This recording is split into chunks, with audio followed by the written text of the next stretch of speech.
राधा वल्लभ श्री हरिवंश श्री वृंदावन श्री चंद। आज की कथा तिलचौथ व्रत की कथा है। इसको अंत तक जरूर सुनेगा और कमेंट में राधे राधे जरूर लिखेगा।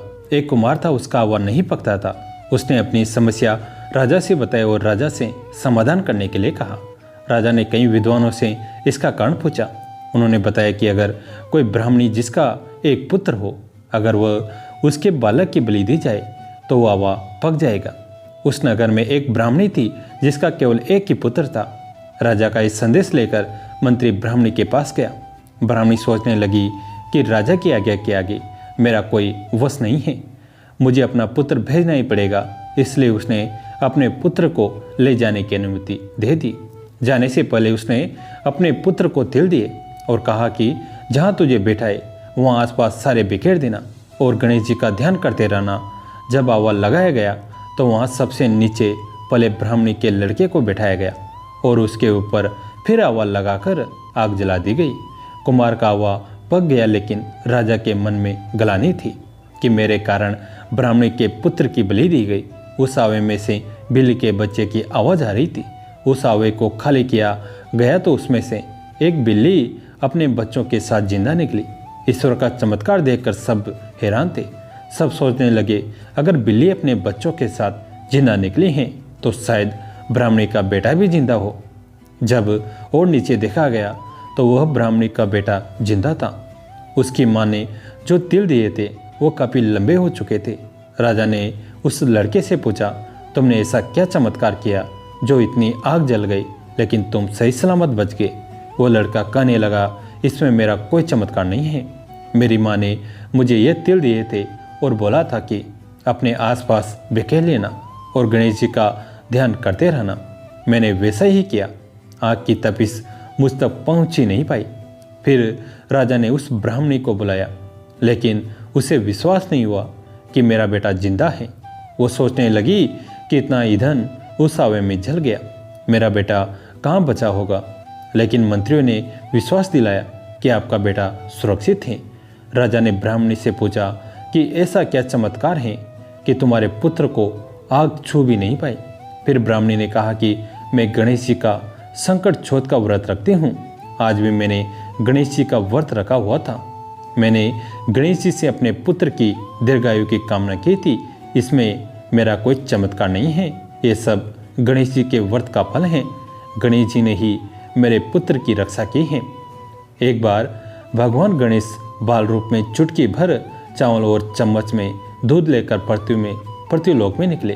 वे सबको अपने खीर बनाने की कहते जा रहे थे, पर सबने उनकी बात को अनदेखा किया। इसी दौरान एक गरीब बुढ़िया ने उनकी खीर बनाना स्वीकार कर एक भगोना चूल्हे पर चढ़ा दिया। उस पर गणेश जी ने घर का सबसे बड़ा बर्तन चूल्हे पर चढ़ाने को कहा। बुढ़िया ने बाल लीला समझते हुए घर का बड़ा भगोना उस पर चढ़ा दिया। कुछ देर में ही एक चमत्कार हुआ।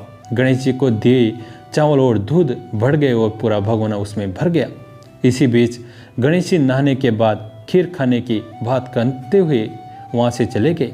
पीछे से बुढ़िया के पोते पोती आए तो भूख लगने पर बुढ़िया ने उन्हें वह खीर खिला दी। खीर बनते देख रही पड़ोसनी भी बुढ़िया ने कटोरा भरकर खीर का दे दिया। बेटे की बहू ने भी चुपके से एक कटोरा खीर खाने के साथ एक कटोरा खीर छुपा दी थी। आ जा रे गणेशिया, खीर खा ले। इसके बाद भूख लगी तो बुढ़िया ने भी खाने के लिए खीर हाथ में ले ली और बोली, आ जा रे गणेशिया, खीर खा ले। तभी गणेश जी वहाँ पहुँच गए और बोले, मैंने तो खीर पहले ही खा ली। जब बुढ़िया ने पूछा कि कब खाई तो बोले कि जब तेरे पोते पोती पड़ोसन वो बहू ने खाई तभी मेरा पेट भर गया।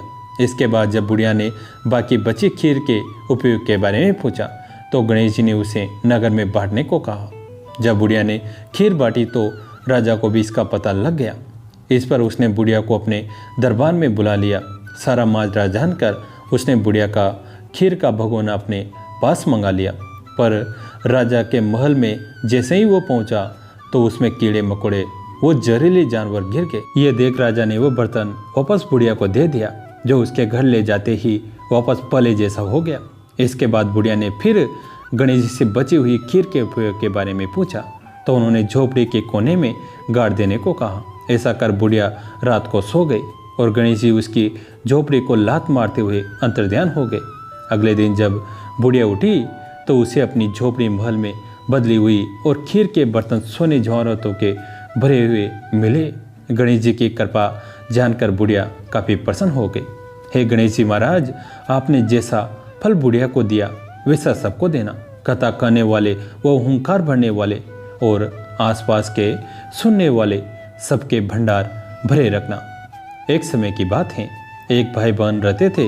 बहन का नियम था कि वो अपने भाई का चेहरा देखकर ही खाना खाती थी। हर रोज वह सुबह उठती थी और जल्दी जल्दी सारा काम करके अपने भाई का मुंह देखने के लिए उसके घर जाती थी। एक दिन रास्ते में एक पीपल के नीचे गणेश जी की मूर्ति रखी थी। उसने भगवान के सामने हाथ जोड़कर कहा कि मेरे जैसा अमर सुहाग और मेरे जैसा अमर पीर सबको दीजिएगा। यह कहकर वो आगे बढ़ जाती हैं। जंगल के झाड़ियों के कांटे उसके पैरों में चुभ जाते हैं। एक दिन भाई के घर पहुंची और भाई का मुंह देखकर बैठ गई तो भाभी ने पूछा, पैरों में क्या हो गया है? ये सुनकर उसने भाभी को जवाब दिया कि रास्ते में जंगल की झाड़ियों के गिरे हुए कांटे पाँव में छुप गए हैं। जब वह वापस अपने घर आ गई तब भाभी ने अपने पति से कहा कि रास्ते को साफ करवा दो, आपकी बहन के पाँव में बहुत सारे कांटे चुभ गए हैं। भाई ने तब कुल्हाड़ी लेकर सारी झाड़ियों के कांटे रास्ता साफ कर दिया, जिससे गणेश जी का स्थान भी वहाँ से हट गया। ये देखकर भगवान गुस्सा हो गए और उसके भाई के प्राण हर लिए।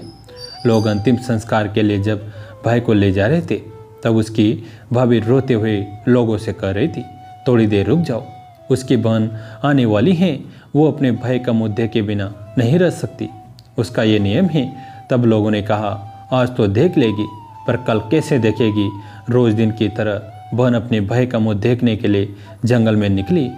तब जंगल में उसने देखा कि सारा रास्ता साफ किया हुआ है। जब वह आगे बढ़ी तो उसने देखा कि सिद्धि विनायक को भी वहाँ से हटा दिया गया है। तब उसने जाने से पहले गणेश जी को एक अच्छे स्थान पर रखकर उन्हें स्थान दिया और हाथ जोड़कर बोली, भगवान मेरे जैसा अमर सुहाग और मेरे जैसा अमर पियर सबको देना। और फिर बोलकर आगे निकल गई। तब भगवान सोचने लगे, अगर इसकी नहीं सुनी तो हमें कौन मानेगा, हमें कौन पूजेगा? तब सिद्धि विनायक ने उसे आवाज़ दी, बेटी इस खेजड़ी की 7 पत्तियां लेकर जा और उसे कच्चे दूध में घोलकर भाई के ऊपर छींटा मार देना, वो उठकर बैठ जाएगा। ये सुनकर जब बहन पीछे मुड़ी तो वहाँ कोई नहीं था। फिर वो ये सोचने लगे कि ठीक है, जैसा सुना है वैसा ही कर लेती हूँ। फिर वो 7 खेजड़ी की पत्तियां लेकर अपने भाई के घर पहुँची। उसने देखा वहाँ कई लोग बैठे हुए हैं, भाभी बेटी रो रही और भाई की लाश रखी है। तब उसने उस पत्तियों को बताए हुए नियम के तहत भाई के ऊपर इस्तेमाल किया। तब भाई उठकर बैठ गया। भाई बहन से बोला, मुझे बहुत सी गहरी नींद आ गई है। तब बहन बोली, यह नींद किसी दुश्मन को भी नहीं आई। और उसने सारी बात अपने भाई को बता दी। एक बुढ़िया थी, वो बहुत ही गरीब और दृष्टिहीन थी। उसके एक बेटा और बहू थे। वो बुढ़िया सदैव गणेश जी की पूजा किया करती थी। एक दिन गणेश जी प्रकट होकर उस बुढ़िया से बोले, बुढ़िया माँ तू जो चाहे सो मांग ले। बुढ़िया बोली, मुझे तो मांगना नहीं आता है, कैसे और क्या मांगो? तब गणेश जी बोले, अपने बहू बेटे से पूछ कर मांग ले। तब बुढ़िया ने अपने बेटे से कहा, गणेश जी कहते हैं तू कुछ मांग ले, बता मैं क्या मांगू? पुत्र ने कहा, माँ तू धन मांग ले। बहू से पूछा तो बहू ने कहा, नाती मांग ले। तब बुढ़िया ने सोचा कि ये तो अपने अपने मतलब की बात कर रहे हैं। अतः उस बुढ़िया ने पड़ोसी से पूछा तो उन्होंने कहा, बुढ़िया तू तो थोड़े दिन जिएगी, क्यों तू धन मांगे और क्यों नाती मांगे? तू तो अपनी आंखों की रोशनी मांग ले, जिससे तेरी जिंदगी आराम से कट जाए। इस पर बुढ़िया बोली, यदि आप प्रसन्न हैं तो मुझे 9 करोड़ की माया दे, निरोगी काया दे, अमर सुहाग दे, आंखों की रोशनी दे, नाती दे, पोता दे और सब परिवार को सुख दे और अंत में मोक्ष दे। ये सब सुनकर गणेश जी बोले, बुढ़िया माँ तुमने तो हमें ठग लिया, फिर भी जो तूने मांगा है वचन के अनुसार सब तुझे मिलेगा।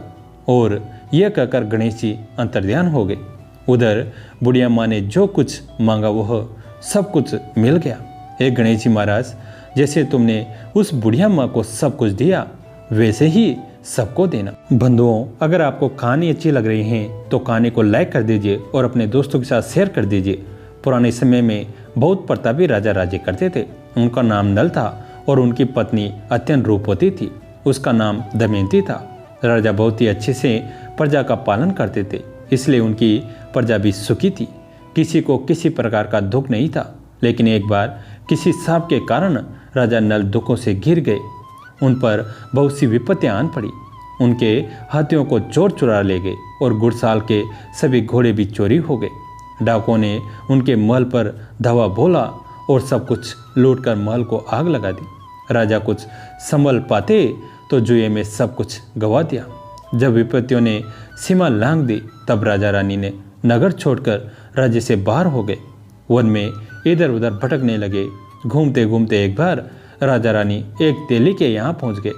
तेली ने दोनों को आश्रय दिया, लेकिन उसे पता नहीं था कि ये राजा नल हैं और दमयंती उनकी रानी है। तेली ने राजा नल को कोल्हू के भेल हाँकने का काम दिया और दमयंती को सरसों साफ करने का काम दिया। राजा रानी ने कभी काम नहीं किया था तो उन्हें जल्दी थकान हो जाती थी। तब तेलिन की कड़वी बातें सुनने को मिलती थी। राजा अनेकों जान पहचान वाली जगहों पर गया, लेकिन श्राप के कारण हर जगह अपमान ही मिलता। एक बार वन में भटकते हुए राजा अपनी रानी से बिछुड़ गए। दमयंती जंगल में अकेले रह गई। भटकते हुए रानी की मुलाकात अचानक सरभंग ऋषि से हो गई। ऋषि के पूछने पर दमयंती ने सारी बात बताई। इस पर सरभंग ऋषि ने कहा कि पुत्री, तुम गणेश जी की पूजा किया करो और गणेश चतुर्थी का व्रत किया करो।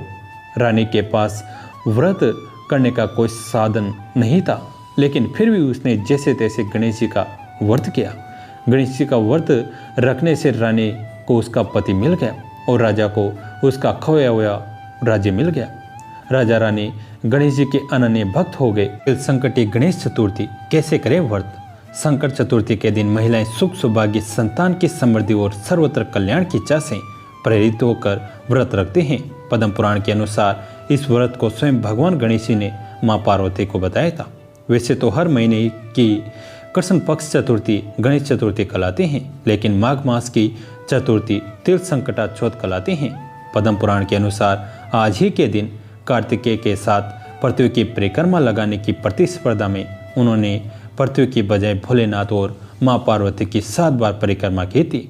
तब शिव जी ने प्रसन्न होकर देवों के प्रमुख मानते हुए उनको प्रथम पूजा का अधिकार दिया गया था। बालचंद्र गणेश की पूजा संकट चौथ को की जाती है। प्रातःकाल नित्य क्रम से निवृत्त होकर षोडशोपचार विधि से गणेश जी की पूजा करें। निम्न श्लोकों को पढ़कर गणेश जी की वंदना करें। कैसी लगे आज की कथा दोस्तों? इस कथा को अपने दोस्तों के साथ, फैमिली के साथ शेयर करें। अगर अच्छी लगे तो लाइक करें।